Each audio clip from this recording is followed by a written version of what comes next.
I'm pretty much what I've been incredibly fascinated by what you're having to say, so much so that I'm sorry to interrupt, but I just want to clarify.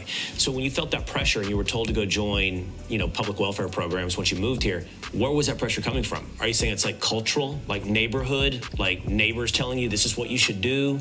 How were you pushed in that direction? Well, it was coming from the community that actually thought that was just a way of life. You don't find that suspicious. You don't find that suspicious. You don't find that suspicious. Sources in the Somali community tell us it's an open secret that starting a daycare center is a license to make money. The fraud is so widespread, they say, that people buy shares of daycare businesses to get a cut of the huge public subsidies that are pouring in. Gotcha.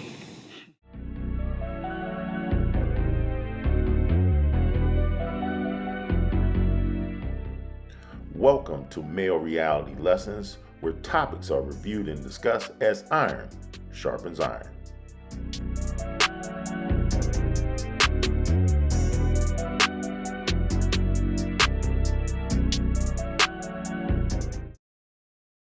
On Male Reality Lessons today, we're going to peel back the onion even further on the Somali scams that are plaguing our country today.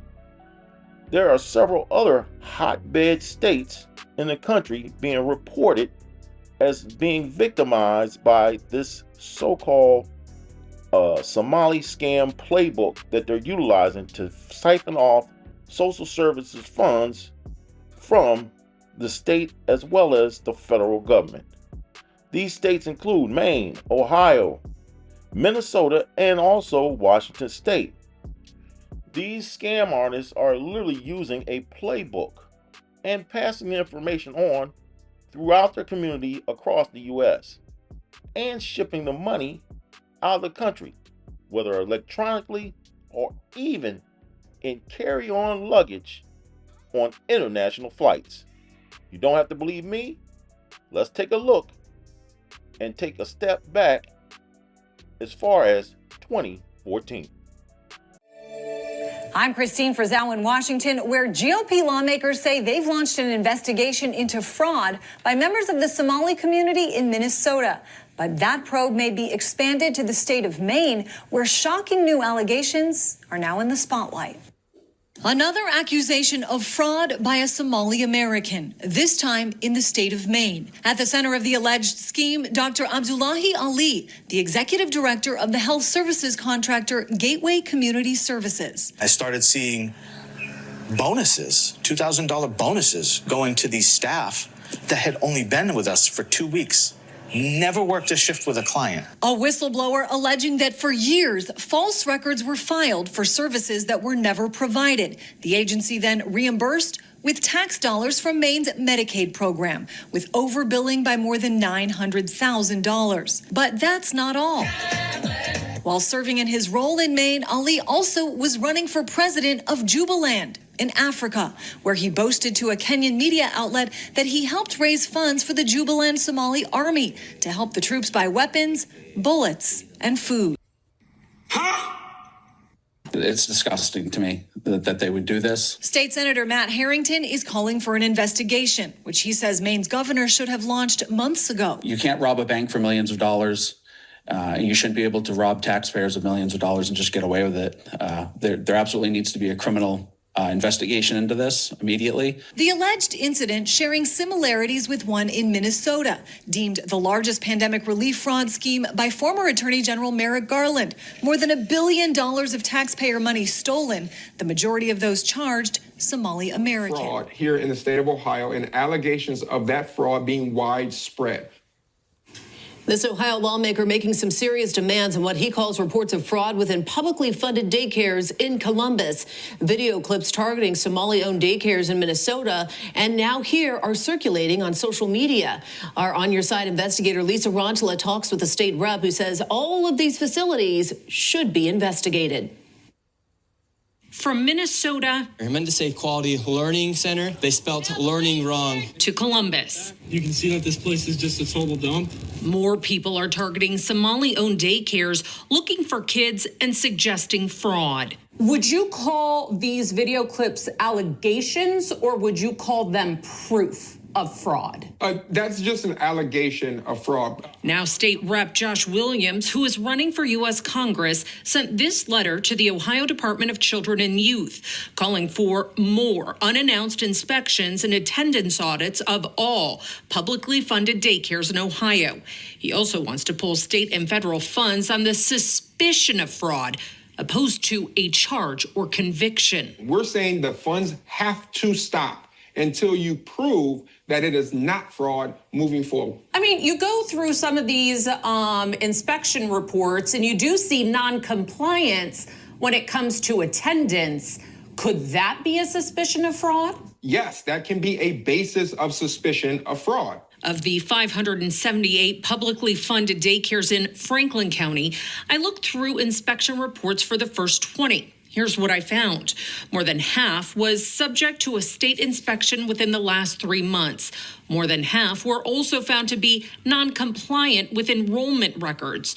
2 were non-compliant with attendance records, which is used to calculate public funds. With this letter that was sent yesterday, are you suggesting there is widespread fraud within publicly funded daycare centers in Columbus, especially those Somali-owned? What we're alleging is that there is widespread reporting of potential fraud from individuals on the ground. If fraud is found, Representative Williams says operators who are legal residents should face increased penalties. He says non-legal residents should be deported.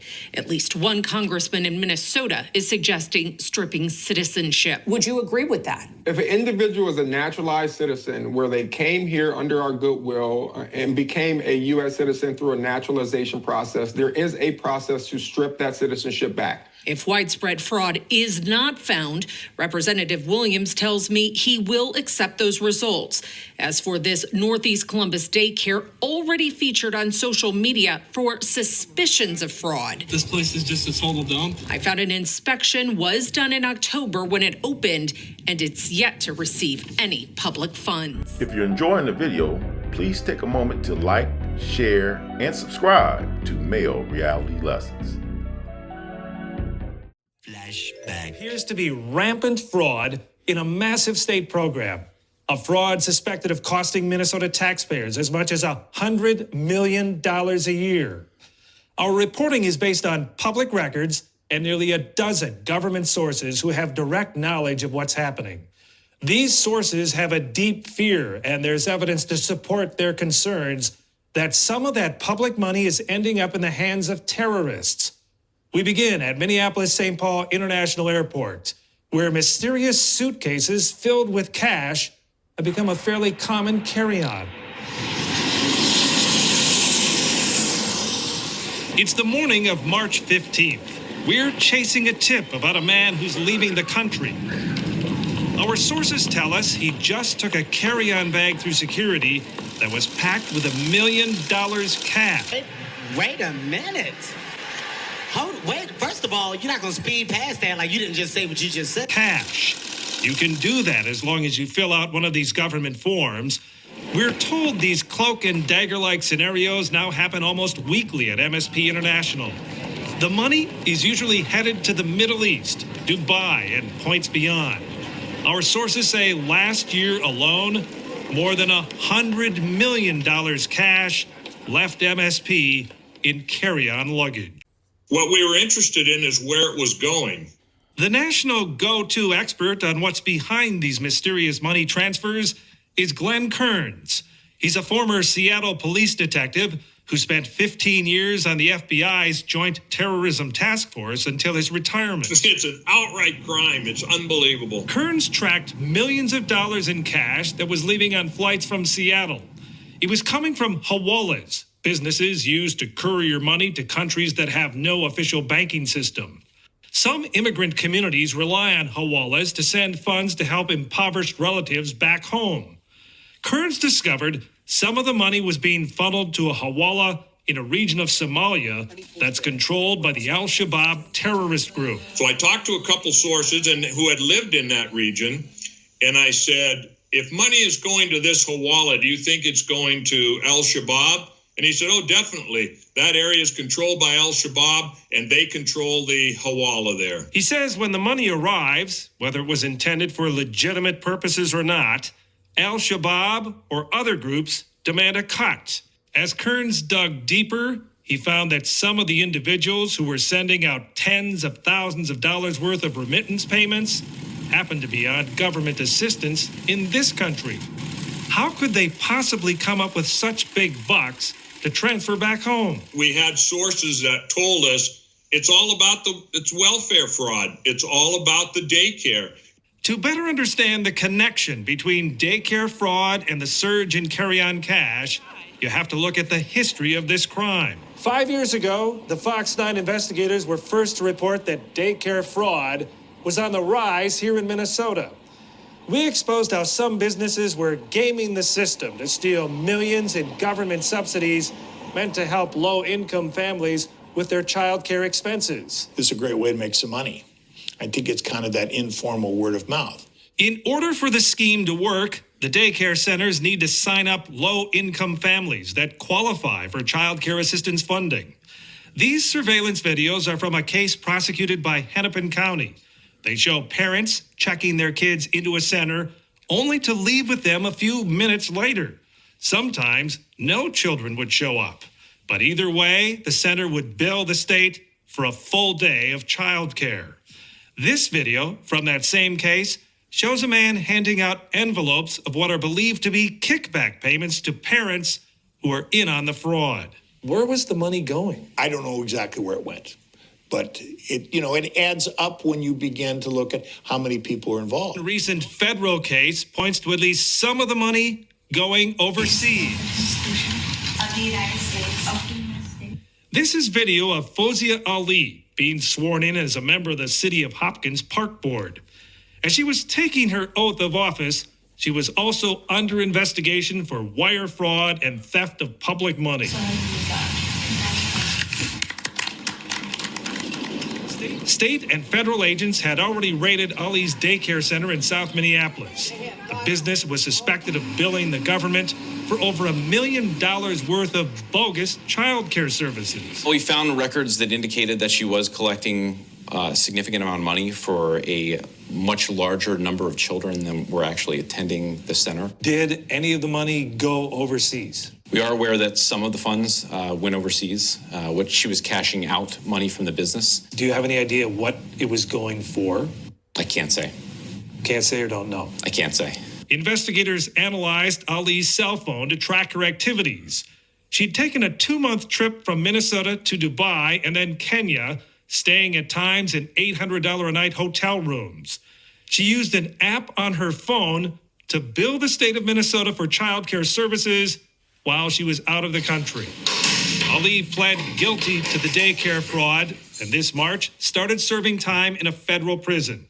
She declined our request for an interview. We believe that there's a scope of fraud out there that we need to really get our arms around and ensure that those dollars are going to the kids that really need them. The acting commissioner for the Department of Human Services told us his agency has 10 daycares currently under active investigation for fraud. We've learned dozens more are considered suspicious. Search warrants obtained by the Fox 9 investigators show each one of the suspect centers has received several $1 million in child care assistance funds. According to public records and government sources, most are owned by Somali immigrants. Do you have any evidence to suggest this looks like organized crime? There's a common pattern in how a lot of these are carried out, but beyond that, not something that I would directly categorize as organized crime. Sources in the Somali community tell us it's an open secret that starting a daycare center is a license to make money. The fraud is so widespread, they say, that people buy shares of daycare businesses to get a cut of the huge public subsidies that are pouring in. Some government insiders believe this scam is costing the state at least $100 million a year, half of all child care subsidies. Is that within the realm of possibility? I don't think half sounds credible. I certainly think that some of the schemes that we're seeing, and certainly the ones that we've brought forward already for prosecution, involve millions of dollars. I mean, this is not a small scale that we're looking at. Minnesota started aggressively going after daycare fraud in 2014. Back then, it was easier to track the flow of money. The state would pay a daycare's bill, and within hours of the money showing up in the business's bank account, funds were being wired to the United Arab Emirates. But those wire transfers stopped after a few centers were busted, which takes us back to the suitcases of cash at Minneapolis-St. Paul International. In 2015, investigators documented $14 million in carry-on cash. By 2016, it had mushroomed to $84 million, and then last year, $100 million. A trend all too familiar to former terrorism investigator Glenn Kearns. How much confidence can you say that it's likely some of this money is going towards terrorism? I'd say absolutely. You can't make this shit up. You can't make this shit up. Y'all heard it. And there you have it. Obviously, our immigration system is broken. Obviously, our oversight and accountability for these social programs needs a revamp and an overhaul. But at the end of the day, the only people that are paying are the true American citizens, that ancestry that's been here for generations. And now we see when we offer a helping hand to those coming from war-torn or destitute nations, they only come to take advantage. But I want to hear from you in the comment section. Give me your thoughts and opinions on this topic, as well as any other topic here on Male Reality Lessons. Be sure to take advantage of other videos here on the channel. It'll do you good. And as always, have a good day.